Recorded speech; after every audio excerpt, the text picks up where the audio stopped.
Je cherchais des documents sur les aborigènes d'Australie et je suis tombée sur un article intitulé sur un Français nommé Narcisse Pelletier qui oublia sa langue chez les aborigènes.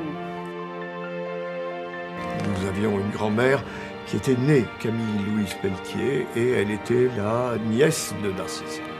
Un jour, là, elle est arrivée en nous disant « Oui, mon oncle était le roi des cannibales ». Pour moi, c'est un peu le grand mystère et le côté un peu génial de cette histoire. Quelle posture il va adopter pour accepter de vivre avec des êtres qui, aux yeux des Européens, ne sont pas des humains, quoi, en gros.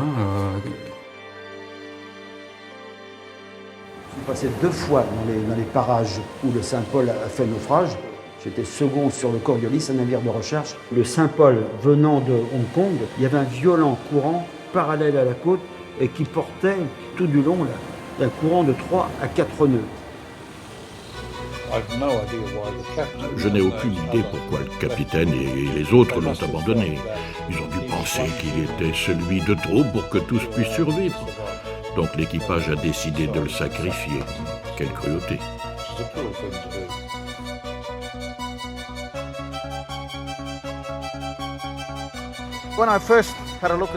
Quand j'ai regardé ce livre pour la première fois, je l'ai ouvert par la fin. Et j'ai vu la photo de mon arrière-grand-père. Il a mentionné ce blanc qui vivait au milieu des Outalgani il y a très très longtemps.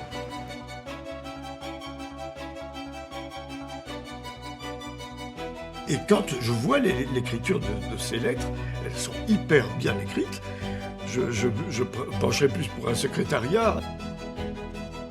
Narcisse Pelletier pouvait-il être considéré comme un étranger, comme un indigène, comme ceux qui l'ont adopté, comme ayant été volé à sa propre famille ?